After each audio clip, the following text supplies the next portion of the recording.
Hello boys. तो हम आ चुके हैं हाईवे पे। कल रात को अचानक से हमारा प्लान बन गया एक राइड पे जाने का। तो लोकेशन हम लोगों ने सिलेक्ट किया भरभरिया वैली। बहुत ही अच्छा जगह है। तो इस राइड पे हम बहुत बात करेंगे, तो इस राइड को एंड तक ज़रूर देखिएगा। इसमें हम सबसे पहले बात करने वाली है इस टीवीएस अपाची आरटीआर के बारे में, ये बाइक कैसी है, और प्लस इस जगह के बारे में बात करने वाले हैं। और दूसरी, मैंने ये बाइक कैसे ख़रीदा और मैंने मोटो ब्लॉगिंग का आइडिया मेरे पास कैसे आया। तो वीडियो के साथ बने रहिएगा। तो चलते हैं राइड पे। फुल कर दीजिए।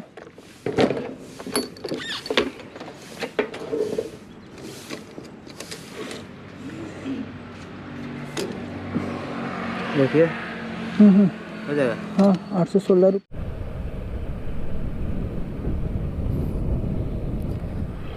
हाँ तो बॉयस, मैं ये बोल रहा था कि ये मैंने बाइक कैसे ख़रीदा। तो पिछले साल जब लॉकडाउन लगा था तो मेरे पास कोई भी बाइक नहीं था। मीन्स ट्रैवल करने के लिए मेरे पास कुछ भी नहीं था, और मुझे बाइक चलाना आता भी नहीं था। मीन्स सच्ची बताऊं तो थोड़ा भी नहीं आता था। तो मैं एक दोस्त के साथ गया एक बड़बिल के टीवीएस शोरूम में। अब मेरा ख्याल यही था कि मुझे कोई भी बाइक मिले मुझे उठा लेना। उस समय बाइक की कोई भी नॉलेज नहीं थी मुझे। तो सबसे पहले दिमाग में आया चलो भाई एक स्कूटी ले लेता हूँ। तो फिर स्कूटी का प्लान कैंसिल किया।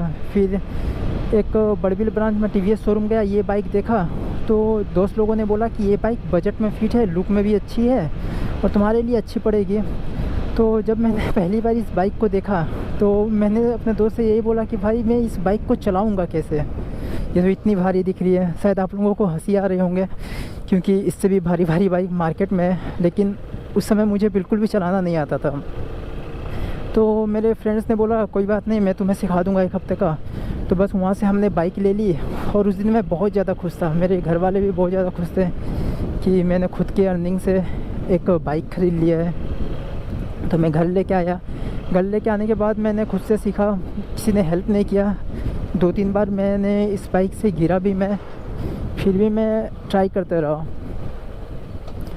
तो उसके बाद क्या हुआ, ये तो रहा हमारा बाइक लेने का सफ़र। फिर उसके बाद क्या हुआ, तो हमारा अराउंड फरवरी 2021 में मेरा एक हमारे सारे दोस्तों का एक प्लान बन गया। हमारे एक दोस्तों का प्लान बन गया गैंगटॉक जाने का। तो गैंगटॉक जाने का प्लान बन गया तो एक दोस्त वहाँ से बोला कि वहाँ से हमें गोप्रो कैमरा लेना है। इससे पहले मैंने गोप्रो कैमरा का नाम कभी अपने लाइफ में नहीं सुना था। तो हम बोले ठीक है। तो फिर वहाँ पर हम लोग बोले कि हम लोग भाई मिल के लेंगे गोप्रो कैमरा। पहले हमारा बजट 11,000 का था, तो मैंने सोचा 5,000 दे देंगे, 5,500 रुपये। तो फिर वहाँ पर जाके अचानक से प्लान बन गया हमें GoPro 8 लेना है, जिसकी कॉस्ट 32,000 अराउंड थी। ओके। तो मेरे दोस्त ने बोला कि चलो भाई हम तुम्हें 50% पैसे देंगे। तो उस समय उसने बोला कि तुम सारे पैसे पे कर दो। तो मैंने सारे पैसे अपने पॉकेट से पे कर दिया। फिर दूसरे दिन वो बोलता है भाई तुम ये रखेगा या मैं ये रखूँगा। तो फिर मैं अब उसको क्या ही बोलूँ। तो फिर बोला कि चलो भाई मैं ही से रख लेता हूँ। तो फिर उसके बाद मैं घर आया। फिर मुझे आइडिया आया मोटो ब्लॉगिंग का। तो यूट्यूब पे मैंने बहुत सारे मोटो ब्लॉगिंग के वीडियो देखे। तो फिर मैंने बोला चलो कैमरा पड़ा हुआ है तो क्यों ना मोटो ब्लॉगिंग स्टार्ट किया जाए। बाइक भी अपने पास है ही, बाइक भी उतनी अच्छी बाइक नहीं है, एक नॉर्मल बाइक है जो एक मिडिल क्लास फैमिली जिसके सपने देखता है, वैसे ही बाइक है मेरे पास। और बहुत लोगों के पास बहुत बड़ी बड़ी बाइक है, सुपर बाइक्स और निंजा की बाइक्स आती है, वो सारे बाइक्स हैं। तो हो सकता है मेरे पास ये टीवीएस अपाची आरटीआर 164 भी की बाइक है। तो बस यही था। तो फ्रेंड्स, ये जो इलाका है ये कोटगढ़ इलाका है। मीन्स हम लोग विलेज एरिया में रहते हैं तो नाम तो ऐसे ही रहेंगे। तो ये तो हो गई थी बाइक्स और गोप्रो कैमरा, और ये मोटो ब्लॉगिंग का आइडिया मेरे दिमाग में कैसे आया। अब मैं आपको बताऊंगा इस बाइक्स के बारे में हम कुछ बात करने वाले हैं आपके साथ।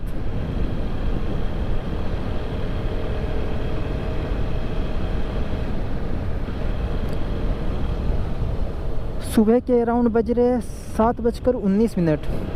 तो कल रात में हमारा अचानक से प्लान बन गया कि एक राइड पे जाएंगे। यहाँ जनरली कोई राइड करता नहीं है, बस हम 2 लोग हैं, हम और सरन।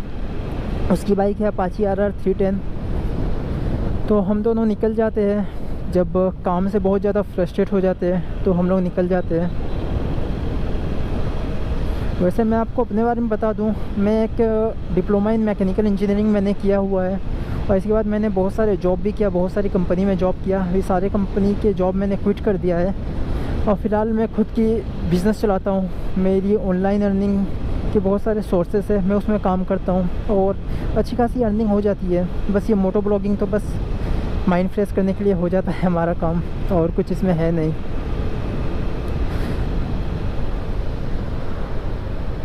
हाँ तो बॉयज़, अब मैं आपको बताने वाला हूँ इस बाइक के बारे में। इस बाइक को अराउंड मैंने सितंबर में ख़रीदा था। 6 मंथ मैंने इस बाइक को चला लिया है और अराउंड 6300 किलोमीटर इस बाइक को मैंने चलाया है।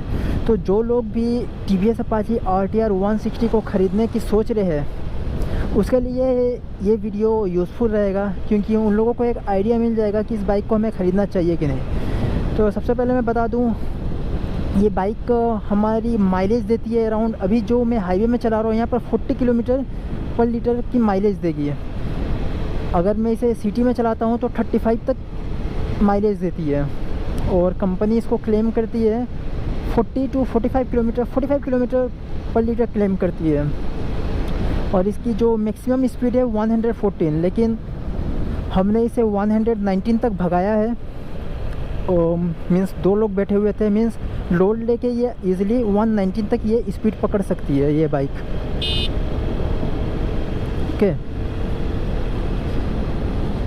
और दूसरी बात करूँगा, इसकी जो इंजन की पावर है वो अराउंड 15 हॉर्स पावर की कैपेसिटी है, और ये मीन्स एक मिडिल क्लास बंदे के लिए परफेक्ट बाइक है। मीन्स लुक में भी अच्छी है। 160 सीसी नॉर्मल है, ज़्यादा भी नहीं है, कम भी नहीं है। मीन्स लोग तो ज़्यादातर 160 रखते हैं, और इसकी जो लुक है वो एग्रेसिव है।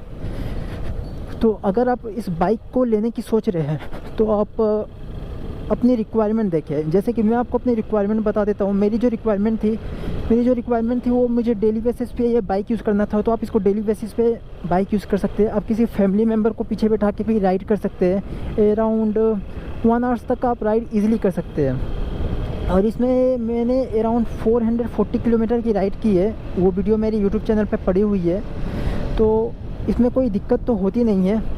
मीन्स इसकी जो सीटिंग पोजीशन है वो भी अच्छी है, कंफर्टेबल सीट है। सीट जो इसकी है अच्छी खासी कंफर्टेबल है, इसमें आप लॉन्ग राइड भी कर सकते हैं। तो एक आपकी जो रिक्वायरमेंट हो, अगर आप डेली बेसिस पे इसे यूज़ करना चाहते हैं तो आप इस बाइक को यूज़ कर सकते हैं। तो फ्रेंड्स, ये रही इस अपाची RTR 160 बाइक के बारे में।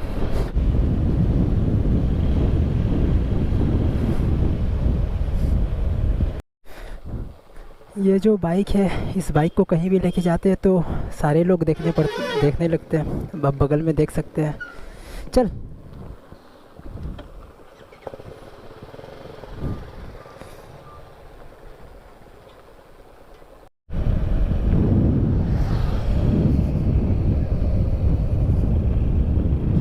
हाँ तो बॉयज़, हम लोगों ने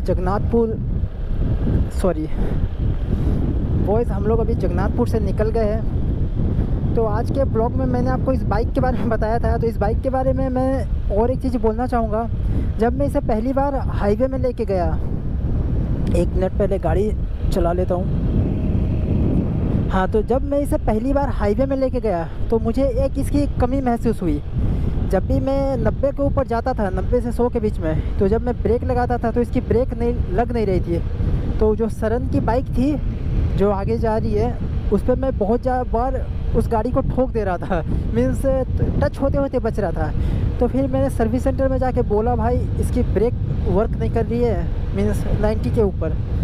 तो उन लोगों ने कुछ किया, तो अभी मैं फिर से हाईवे में आया हूँ, तो अभी चेक करेंगे। वैसे ब्रेक तो अभी सही हो गई है, उतनी प्रॉब्लम क्रिएट नहीं कर रही है, लेकिन फिर भी अब देख रहे हैं कितनी मीन्स सुबह में ना ठंड लग रही है ना गर्मी, बहुत ही अच्छा मौसम हुआ है और बाइक चलाने में बहुत अच्छी फील भी आ रही है। बस गांव वाले ने यहाँ बम्पर बहुत बना दी है, वरना यहाँ पर जाते आराम से।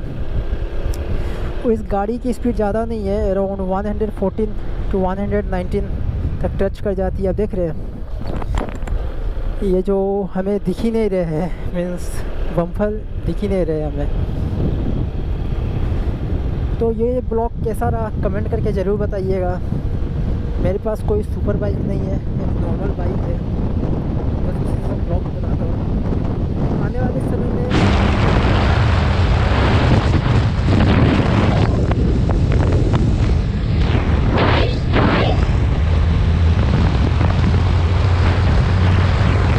रास्ता पता है? और गाइस ये वही जगह है जो कि हम लोग पिछले बार आए थे और शाम जब हो गई थी हम लोग यहीं से लौट गए थे, और आज जो है सुबह है और हम लोग आज यहीं से आ गए। तो पिछले बार जो आपने देखा था सूरज के ब्लास्ट में रिटर्न ले लिए थे। हाँ तो फ्रेंड्स, मैं आपको बता रहा था जो मेरी पिछले ब्लॉग में है, आप देखे होंगे कि मैं यहीं से रिटर्न हो गया था, क्योंकि रात के शाम के बज गए थे 6 और जाते जाते रात हो जाता तो कोई फ़ायदा नहीं था। तो आज उस सफ़र को हम फिर से पूरा कर रहे हैं और देखते हैं यहाँ से कितनी दूर है।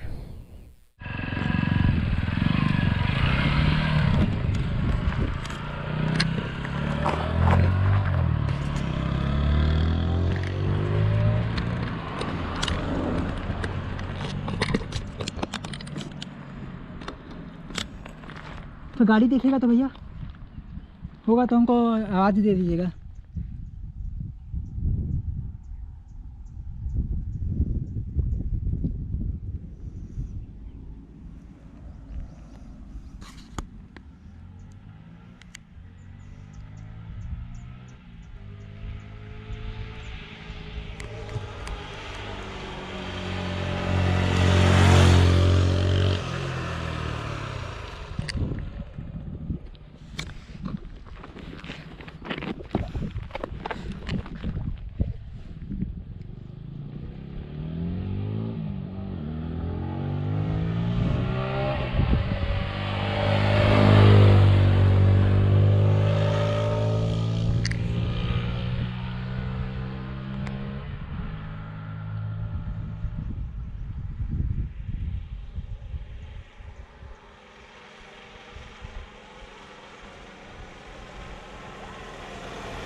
झारखंड एक छोटी सी जगह है, मीन्स झारखंड और बिहार 2000 या 2001 में, मुझे सही से तारीख याद नहीं है, फिर आप गूगल कर लेना। 2000 आई थिंक 2000 में बिहार एंड झारखंड का पार्टीशन हो गया था, वरना बिहार एंड झारखंड दोनों एक ही जगह था। तो बिहार में सिर्फ बिहारी लोग चले गए और झारखंड में झारखंडी लोग।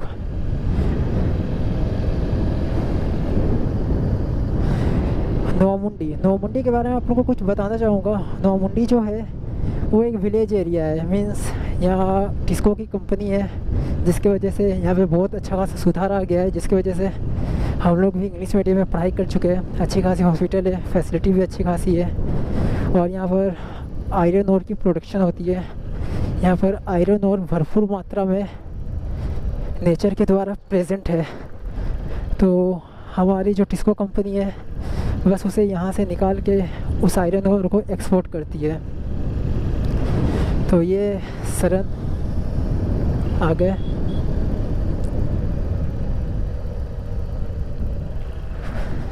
अभी होपफुली फ्रेंड्स आप लोगों को ब्लॉग उतना पसंद नहीं आ रहा होगा। तो फ्रेंड्स ये वही जगह है जो मैंने आप लोगों को टॉप से दिखाया था। तो अभी उस टॉप से रोड पकड़ के हम लोग नीचे आ गए हैं।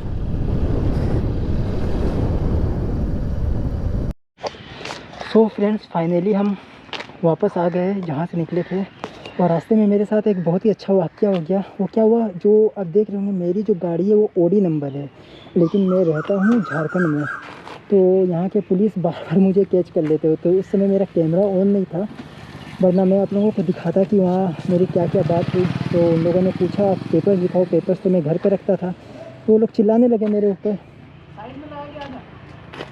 तो बस अभी सरन के घर में है, उससे वीडियोस लेंगे और चलेंगे।